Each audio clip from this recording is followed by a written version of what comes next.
Cabinet मंत्री श्रीमती रेखा आर्या का चंपावत दौरा। मानसून काल में किसी भी प्रकार की आपदा से निपटने के लिए सभी अधिकारी सजगता से मिशन रोड पर कार्य करें। ये बात जनपद पंचायत पहुंची कैबिनेट मंत्री और जनपद चंपावत की प्रभारी मंत्री श्रीमती रेखा आर्या ने जिला सभागार चंपावत में अधिकारियों के साथ आपदा प्रबंधन की समीक्षा बैठक में कही।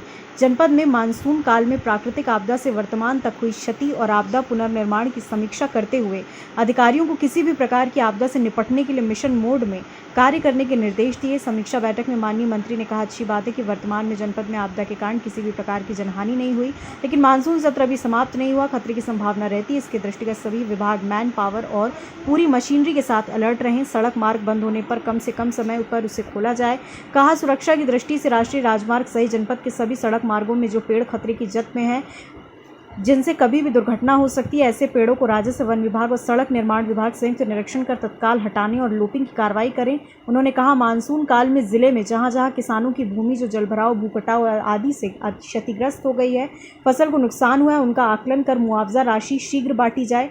बैठक में माननीय मंत्री का स्वागत करते हुए प्रभारी जिलाधिकारी हेमंत कुमार वर्मा ने जनपद में मानसून सत्र के दृष्टिगत राहत और बचाव से संबंधित तैयारियों की माननीय मंत्री को जानकारी दी। आगामी वर्षों में सड़क मार्ग में बंद होने की समस्या नहीं आएगी, जिसका संभावित आगणन रुपये 1362.65 लाख है। उन्होंने अवगत कराया, जनपद में वर्तमान तक 2 आवासीय मकान क्षतिग्रस्त हुए प्रभावितों को 2.535 लाख की धनराशि वितरित कर दी गई। अधिकारियों से बैठक भी करी, क्या जरूरी दिशा निर्देश दिए गए? देखिए, मानसून सत्र चल रहा है और इस मानसून सत्र में स्वाभाविक रूप से कई ऐसी घटनाएं आपदा की हमको देखने को मिलती है, जिसके कारण से जो है जनमानस को कहीं ना कहीं असुविधा होती है। तो आज मैं उसी को यहाँ पर निरीक्षण करने आई थी और साथ साथ में समीक्षा बैठक भी करने आई थी कि आपदा का प्रबंधन किस प्रकार से जो है जिला प्रशासन करने का काम कर रहा है। अभी जैसे हम लोग जिस हाईवे से आए हैं, NH से आए हैं, तो NH 100 पे जिस प्रकार से लैंडस्लाइड हुआ है और जिस प्रकार से रोड जो है वो नीचे की ओर कट गई है, उसको भी देखा। उसके ऊपर जो है और मोड़ पर भी जो है हमने देखा कि जिस प्रकार से भूस्खलन वहाँ पर हुआ है, तो उस पर NH को निर्देशित कर दिया है। एक तो सबसे पहले जो है नाली को दुरुस्त करें, क्योंकि ड्रेनेज का सिस्टम जब प्रॉपर नहीं होगा तो स्वाभाविक रूप से पानी जो है वह सड़कों पर भी आएगा और मिट्टी का और ज़्यादा से ज़्यादा कटान करेगा। तो पानी का फ्लो हमेशा नीचे की ओर होता है, तो वो नालियों का निर्माण ठीक करेंगे तो स्वाभाविक रूप से डैमेजेस जो है वो कम से कम होंगे। एक तो ये निर्देश उनको दिया है। और मैं कह सकती हूँ कि माँ पूर्णागिरी की ऐसी कृपा है कि चंपावत में अभी तक में किसी प्रकार की अप्रिय घटना जो है आपदा के वजह से नहीं हुई है। ना कोई जनहानि हुई है और ना ऐसी कोई भयानक कोई क्षति हुई है। हाँ, कुछ पशु क्षति हम लोगों को जानकारी में आया है, जिसकी क्षतिपूर्ति भी कर दी गई है।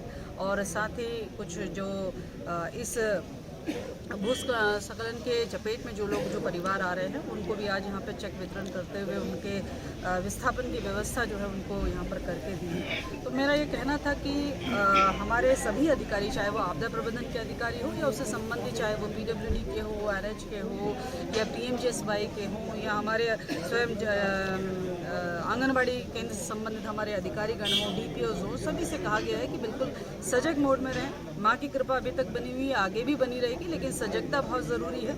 और आपदा के लिए, उसके प्रबंधन के लिए, उससे निपटने के लिए सरकार ने भरपूर पैसा दिया हुआ है।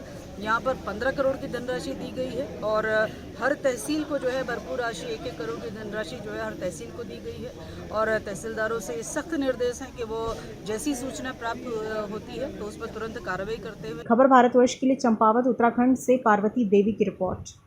अपने शहर, अपने प्रदेश की ताज़ा खबरों के लिए लाइक करें, शेयर करें, सब्सक्राइब करें और हाँ, बेल आइकन दबाना ना भूलें, क्योंकि खबर हमारी, फैसला जनतंत्र का।